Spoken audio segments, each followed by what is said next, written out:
Баршаңызға қайырлы күн достар. Бүгін кешкі асқа жылқының етінен ет асатын боламын. Менде үйде адам аз болғандықтан етті де аз саламын. Қазына керегінше кесіп алып, майлары асқан кезде шығып кетпеу үшін бір шетін тігіп алдым. Ет пен қазыны салқын суға жақсылап жуып, одан кейін қазанымызға керегінше салқын су құйып, еттерімізді саламыз. Қазанымыздың астын барынша қатты отқа қойып қайнатамыз. Қазанымыз қайнаған кезде бетіне осындай көбіктері шығады. Көбіктерін міндетті түрде жақсылап барлығын алып тастаймыз.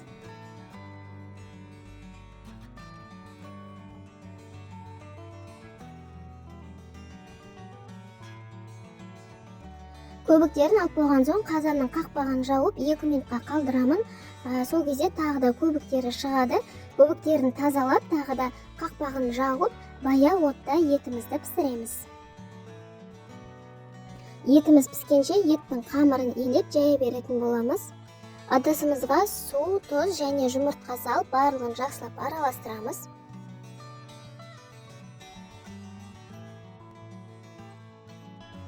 Керегінше ұн салып, орташа тығыздықта қамыр илейміз. Ұнды бірден көп салып жібермеңіздер. Ұны көп болып кетсе, қамырларыңыз қатты тығыз болып кетеді, өздеріңізге жаю қиын болады. Неге осылай жұмсақ қылмай, орташа тығыздықта қамыр илеп, бетін жауып 15 минутқа тындыруға қалдырамыз. 15 минуттан соң қамырды екіге бөліп, жақсылап қайтарып, тағы да 15-20 минутқа тындыруға қалдырамын.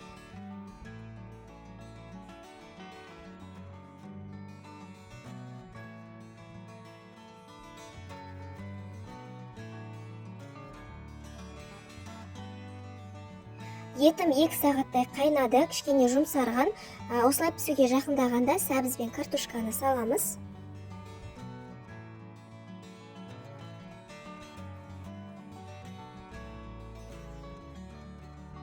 Енді еттің тұздығын дайындайтын боламын. Пиязды осылай ұсақтап турап аламыз.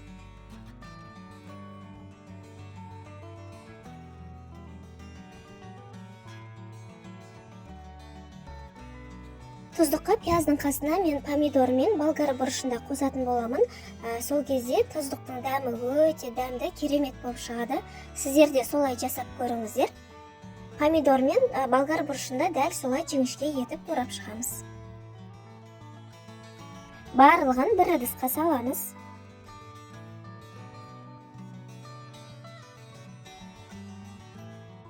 Сорпаның майынан тұздығымызға құятын боламыз. Енді тұздығымызды ішіндегі пиязы, болгар бұрышы жұмсарып піскенше баяу отқа қоятын боламыз.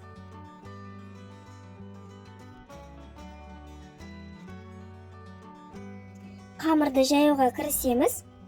Қамырды жаймай тұрып, ең алдымен осылай видеодағыдай жақсылап 2 қолмен басып шығамыз.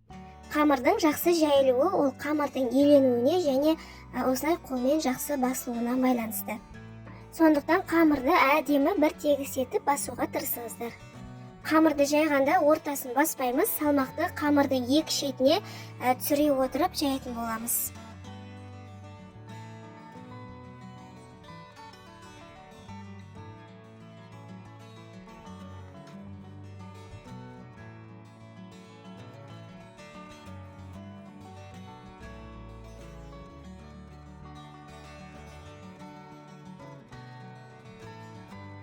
Қамырым дайын болды, енді кесіп аламын.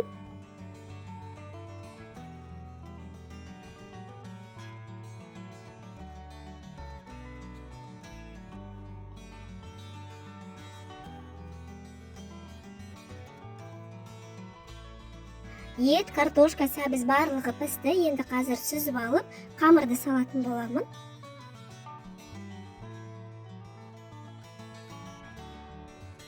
Қамыр салғанда қазанның астын отты қатты ашып қойыңыздар.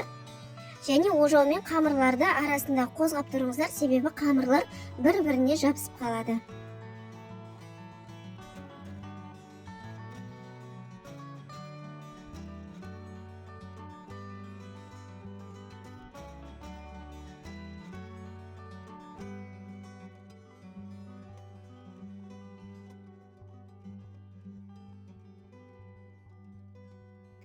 Қамырдың асты табаққа жабыспас үшін тұздықтан кішкене салып жіберемін.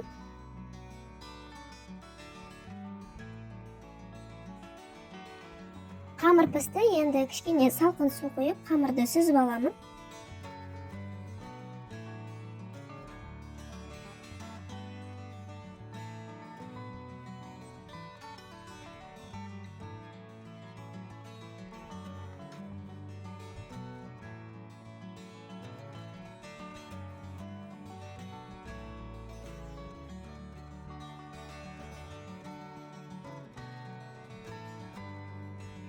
Қамырдың үстіне тұздықты салып шығамыз.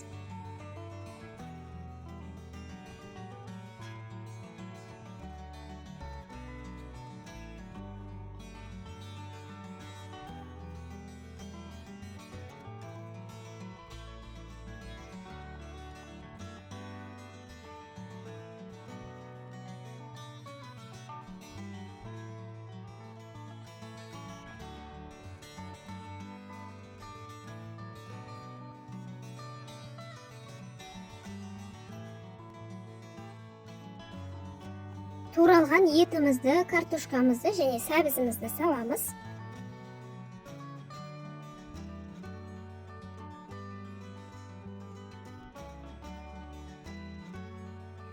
Осымен біздің кешкі асқа ет тамағымыз дайын.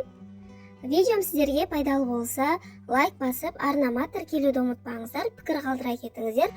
Назарларыңызға рахмет, қош сау болыңыздар.